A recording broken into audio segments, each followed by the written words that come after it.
Good morning students. आज हम third chapter पढ़ेंगे जिसका नाम क्या है, शब्द विचार। हम वर्ण विचार पढ़ चुके, आज हम शब्द विचार पढ़ेंगे। हम जानते हैं कि भाषा अनेक शब्दों से बनती है और अनेक वर्णों को जोड़कर शब्द बनती है। वर्ण के सार्थक समूह को वर्ण कहते हैं, अर्थात दो या दो से अधिक वर्ण मिलकर शब्द बनते हैं, पर इन सभी शब्दों का सही अर्थ होना अति आवश्यक है। बच्चों, कोई भी शब्द तभी शब्द कहलाता है जब उसका सही अर्थ हो, पर यह सत्य है कि वर्णों के जुड़ने से शब्दों का निर्माण होता है, परंतु यह जुड़ा शब्द सार्थक होना चाहिए। उदाहरण के लिए दिए गए चित्र को देखिए। कुत्ता दौड़ता है और दूसरे चित्र में क्या है, लड़का गेंद से खेलता है। इन चित्रों को ध्यान से देखिए, दोनों के नीचे एक एक वाक्य लिखा गया है। प्रथम वाक्य में 3 शब्द हैं। पहला क्या है, कुत्ता, दूसरा दौड़ता और तीसरा है। तो ये तीनों एक एक शब्द हैं। तो तीनों एक एक शब्द से क्या बन गए हैं, वाक्य बनाए गए। और दूसरे वाक्यों में 5 शब्द हैं। पहला क्या है, लड़का, दूसरा गेंद, तीसरा से और चौथा खेलता और पांचवा है। तो लड़का गेंद से खेलता है, यह पूरा वाक्य बन गया। मतलब एक एक शब्द को जोड़ के वाक्य बना। ये शब्द किसी एक अथवा एक से अधिक वर्णों से मिलकर बने हैं। ये जो शब्द बने हैं, ये सभी एक एक वर्ण को जोड़कर शब्द बने। अतः शब्द की परिभाषा निम्नलिखित रूप में की जाती है।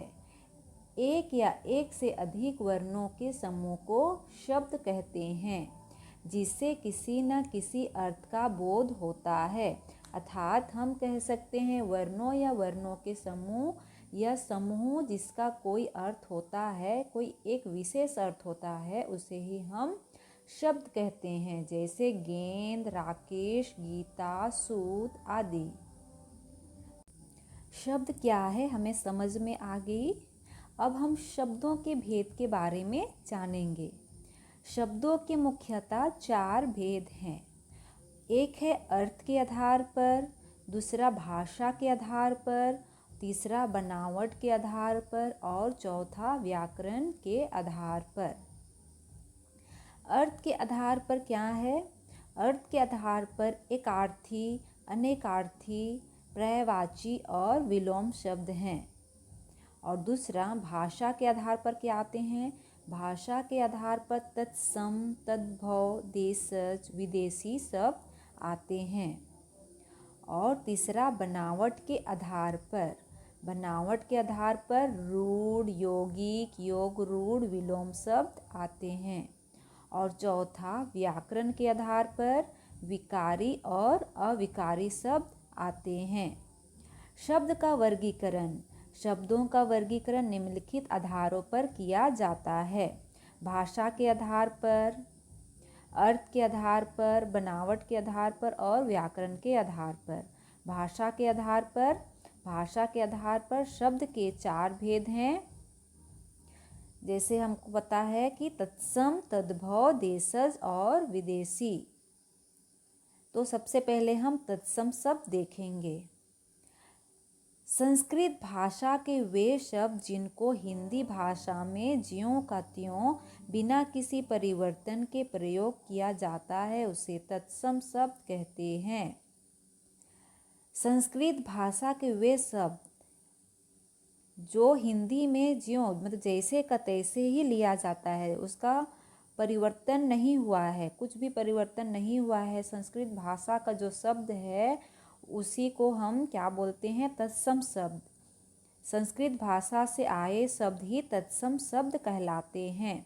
जैसे पिता, आशा, नयन, भवन, अग्नि आदि। दूसरा तद्भव, संस्कृत भाषा के वे शब्द जिनका हिंदी भाषा में प्रयोग करते समय रूप परिवर्तन हो जाता है उसे तद्भव शब्द कहते हैं। तत्सम में हम देखें कि संस्कृत भाषा का शब्द जैसा का तैसे हिंदी में भी लिया गया, वो परिवर्तन नहीं हुआ। लेकिन तद्भव में क्या हो देखते हैं, संस्कृत भाषा हिंदी में आकर वो परिवर्तन हो गया। जो परिवर्तन होता है उसे हम लोग तद्भव कहते हैं। जो संस्कृत भाषा से हिंदी भाषा में उसका रूपांतरण होता है, परिवर्तन होता है, तो वो तद्भव कहलाती है। जैसे आग, घर, आँख, घी। तत्सम शब्द और उसके तद्भव शब्द। तत्सम और तद्भव शब्द के बारे में हम जानेंगे।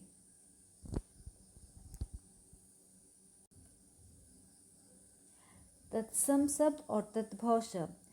तत्सम शब्द में गृह, गृह तद्भव में घर। अष्ट, अष्ट तद्भव में 8। आम्र तद्भव आम। तत्सम शब्द चक्षु, तद्भव आँख। तत्सम घृत, तद्भव घी। तत्सम अग्नि, तद्भव आग।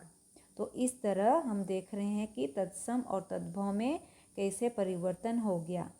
यानी कि तत्सम जैसे कि तैसे ही यहाँ पर भी है, हिंदी में भी लिया गया और तद्भव में उसका परिवर्तन हो गया। आगे हम देशज शब्द के बारे में देखेंगे। हमें तत्सम और तद्भव के बारे में जानकारी हो गई। अब देशज शब्द के बारे में जानेंगे। देशज शब्द हिंदी भाषा में अन्य किसी भाषा से नहीं लिए गए हैं। ये शब्द जनजीवन की साधारण बोलचाल की भाषा में प्रयुक्त होते हैं।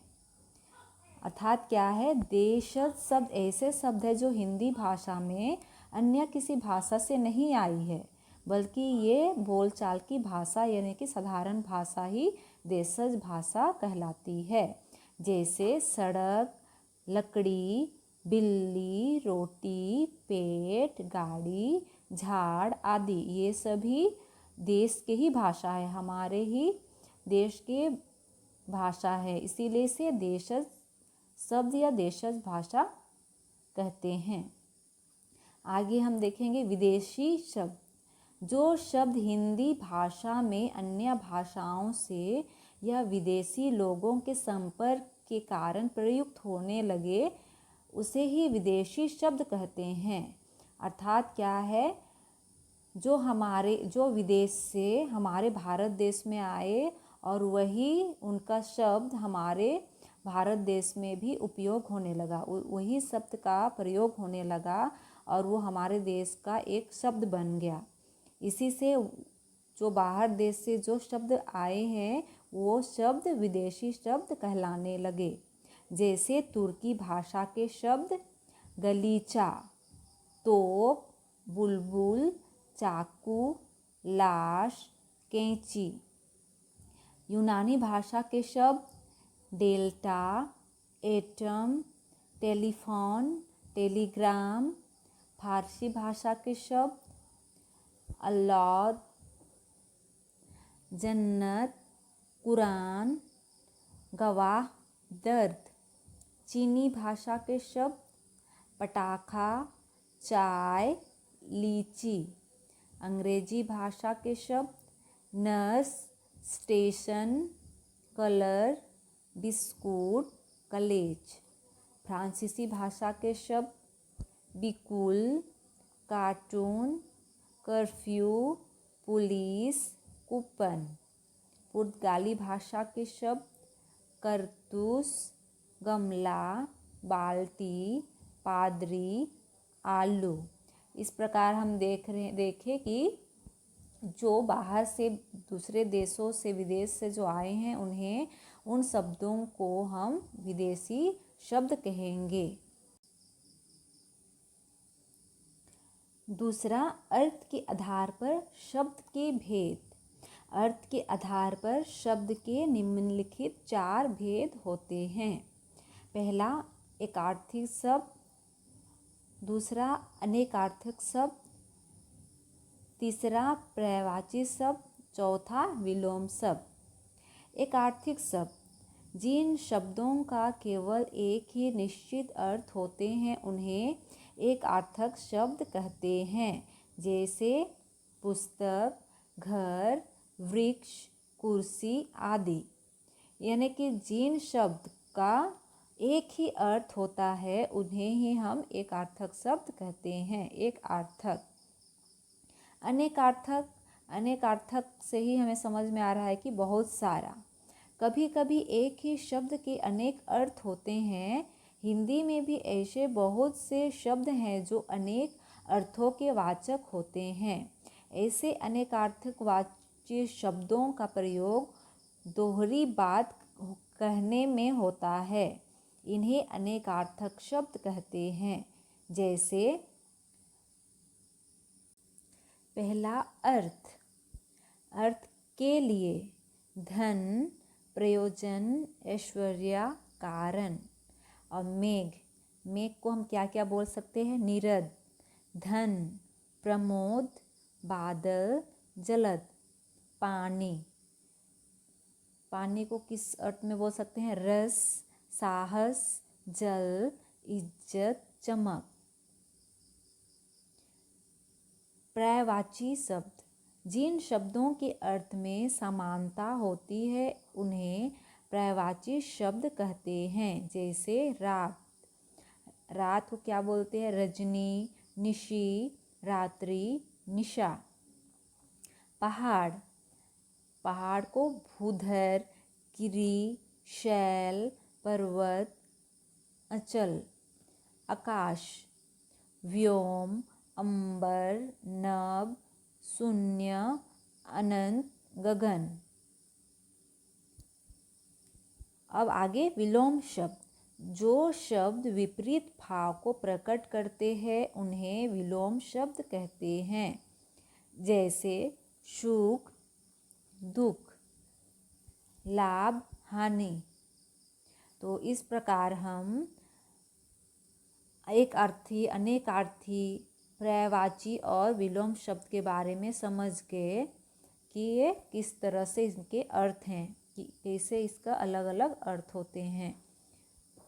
बनावट के आधार पर, आगे हम बनावट के आधार पर समझेंगे। बनावट के आधार पर शब्द के 3 भेद होते हैं। पहला है रूढ़, यौगिक और योग रूढ़। रूढ़ वे शब्द जो किसी वस्तु, व्यक्ति, स्थान, प्राणी, भाव के लिए परंपरा से चले आ रहे हैं और उसका खंड करने पर किसी एक भी खंड का कोई अर्थ नहीं होता, वे रूढ़ शब्द कहलाते हैं। जैसे गेंद, फल, हाथी। क्रमशः गेंद का गेंद, गेंद, फल, हाथी का कोई अर्थ नहीं है।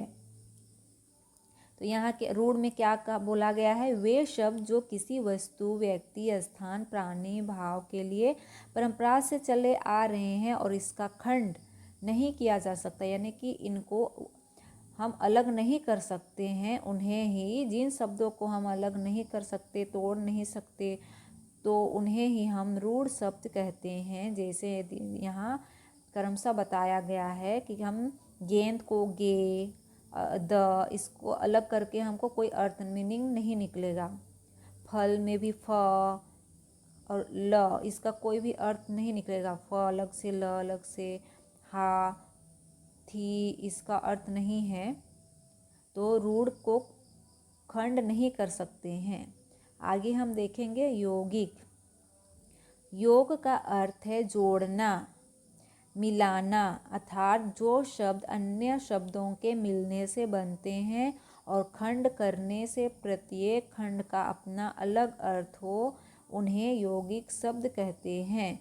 जैसे मेघालय। तो यौगिक, योग का अर्थ क्या होता है? जोड़ना। तो हम जिसमें 2 शब्दों को मिलाते हैं, जोड़ते हैं और एक नया शब्द बनता है, उसे ही यौगिक कहते हैं। जैसे कि हम यहाँ पुस्तक में देख रहे हैं, अपने अपने पुस्तक में देखिए, मेघालय, मेघ जोड़ आलय, मेघालय। पुस्तकालय, पुस्तक जोड़ आलय, पुस्तकालय। तो यहाँ दो शब्द मिल जुड़ा हुआ है, मेघ और आलय, पुस्तक और आलय। तो ये दोनों जोड़ के एक नया शब्द का निर्माण हुआ। योग रूढ़, जो शब्द यौगिक होते हुए सार्थक खंडों से बने होने पर भी विशेष अर्थ का बोध कराते हैं, उसे हम योग रूढ़ कहते हैं। जैसे प्रभाकर, पीताम्बर, कमल, दशानन आदि। योग रूढ़ क्या है? जो शब्द यौगिक होते हुए भी, यानी कि सार्थक खंडों से बने होने पर भी, उनके अर्थ होने पर भी, यानी कि उनके कोई विशेष एक अर्थ होते हैं, विशेष अर्थ होने पर भी उनका अर्थ का बोध कराते हैं, उन्हें ही योग रूढ़ कहते हैं। जैसे प्रभाकर, पीताम्बर, कमल, दशानन आदि। व्याकरण के आधार पर शब्दों के दो भेद होते हैं, एक है विकारी और अविकारी। विकारी वे शब्द जिनके रूप वाक्यों में प्रयोग के आधार पर परिवर्तित या बदल जाते हैं, उन्हें हम विकारी शब्द कहते हैं। जैसे तुम, कमरा, घोड़ा आदि। विकारी शब्द के चार भेद होते हैं, जिनमें क्या है? संज्ञा, सर्वनाम, विशेषण और क्रिया। संज्ञा किसी वस्तु, स्थान या प्राणी के नाम का बोध कराने वाले शब्द संज्ञा कहे जाते हैं। जैसे मुंबई, पेन, स्टील आदि। सर्वनाम जो सब संज्ञा के स्थान पर प्रयोग किए जाते हैं, वे सर्वनाम कहे जाते हैं। जैसे उसके, वहाँ, वह, प्रत्येक, तुम आदि। विशेषण जो शब्द संज्ञा और सर्वनाम की विशेषता बताते हैं, उन्हें विशेषण कहते हैं। जैसे तेज, अच्छा, पाँच, काला आदि। क्रिया जिस शब्द से किसी कार्य के होने का अथवा करने का बोध हो, उसे क्रिया कहते हैं। जैसे आना, सोना, हंसना, रोना, पढ़ना आदि। तो हमें संज्ञा, सर्वनाम, विशेषण, क्रिया के बारे समझ में आ गई होगी।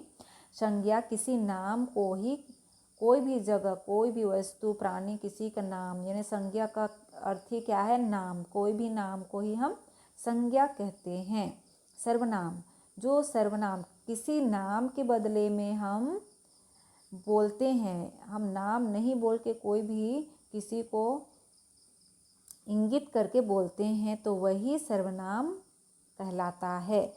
और विशेषण जो संज्ञा और सर्वनाम की गुण को बताते हैं, उन्हें ही विशेषण कहते हैं। और क्रिया जो संज्ञा और सर्वनाम के क्रिया का फल, यानी जो क्रिया के बारे में बताता है, काम के बारे में बताता है, उसे ही हम क्रिया कहते हैं। अब हम विकारी पढ़ लिए, अब हम अविकारी पढ़ेंगे। अविकारी शब्द, आगे हम अविकारी शब्द के बारे में जानेंगे कि अविकारी शब्द क्या है। अविकारी शब्दों का रूप कभी परिवर्तित नहीं होता है। जैसे पर, की, नित्य, तेज आदि। अविकारी शब्द के चार भेद होते हैं। तो अविकारी शब्द क्या है? अविकारी शब्द का रूप कभी परिवर्तन नहीं होता है, वो जैसे का तैसे ही रहता है। जैसे पर, की, नित्य, तेज आदि। और ये चार प्रकार के होते हैं, इनके चार भेद हैं। पहला है क्रिया विशेषण, दूसरा संबंध सूचक, तीसरा समुच्चय बोधक और चौथा विस्मयादि बोधक। क्रिया विशेषण जो अविकारी शब्द क्रिया की विशेषता बताते हैं, उन्हें क्रिया विशेषण कहते हैं। जैसे धीरे, कहाँ, तेज, कब, ये सभी क्रिया विशेषण हैं। संबंध सूचक वह शब्द जो संज्ञा सर्वनाम के साथ जोड़कर उनका संबंध वाक्य के अन्य शब्दों से जोड़ते हैं उन्हें संबंध सूचक शब्द कहते हैं। जैसे लेकिन, ने, पर, का, द्वारा, में आदि।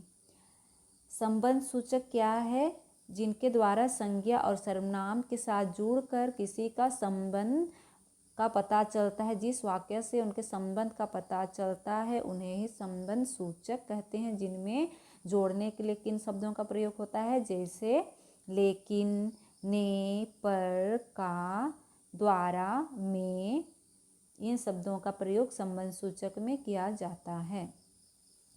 समुच्चय बोधक दो वाक्यों या शब्दों को जोड़ने वाले अविकारी शब्द समुच्चय बोधक कहे जाते हैं। जैसे लेकिन, अथवा, यह, और आदि।